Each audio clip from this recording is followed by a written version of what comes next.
Alors, on va voir la clôture intermédiaire. La clôture intermédiaire, c'est quoi? C'est par exemple un salarié euh, qui travaille, qui a deux contrats de travail sur le même mois.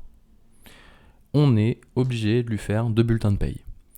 Donc quand c'est comme ça, on va lui faire le premier bulletin de paye sur sa première période, une clôture intermédiaire et le deuxième bulletin de paye sur sa deuxième période.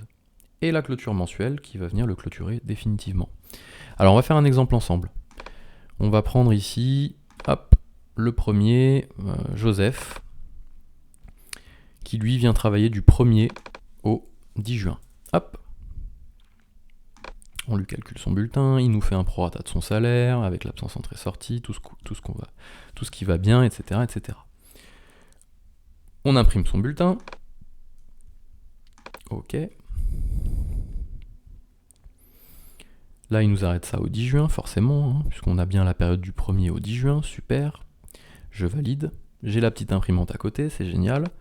Et là, je vais faire une clôture intermédiaire pour ce salarié-là. C'est-à-dire que ce salarié-là, je vais lui clôturer une période du 1er au 10, ce qui va me permettre de lui faire un deuxième bulletin de paye du 20 au 30, par exemple, s'il revient sur un deuxième contrat. La seule possibilité de faire deux bulletins de paye sur un même mois, c'est de faire des clôtures intermédiaires. Puisque si je veux, ici, sans faire de clôture intermédiaire, revenir sur lui et lui faire du 20 au 30, je ne peux pas puisque je vais écraser l'ancien bulletin. Je vous dis là, vraiment, la seule solution, c'est une clôture intermédiaire. Donc gestion, clôture, intermédiaire. Je vais sélectionner ici la personne que je veux clôturer. Donc on avait dit que c'était Joseph, je crois. De toute façon, il doit avoir une petite imprimante à côté. Voilà, il est là. On le voit, c'est le seul. Donc je sélectionne Joseph. Donc de Joseph à Joseph. De 7103 à 7103. J'aurais très bien pu aussi le sélectionner à la main.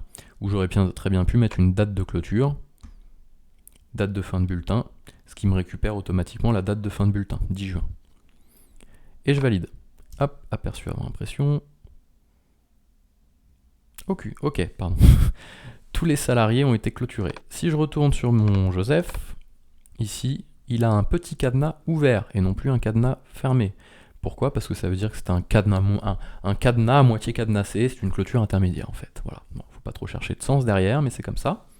Et là, si je redouble-clique dessus, je vais très bien pouvoir lui faire un nouveau bulletin, il ne m'écrase pas l'ancien, puisqu'on voit qu'il redémarre au 11 juin, c'est-à-dire qu'il a gardé l'ancien en mémoire, et je vais pouvoir lui faire un bulletin du 20 au 30 juin. Et je refais un bulletin. Pof. Et vu que c'est le 30 juin, sa date de fin de bulletin, et que c'est le dernier jour du mois, si on clôture le mois pour tout le monde, il sera clôturé également pour lui aussi. Voilà. Donc voilà comment faire plusieurs bulletins sur le même mois, et là vous êtes capable d'en faire 10, 15, 20. Voilà la clôture intermédiaire.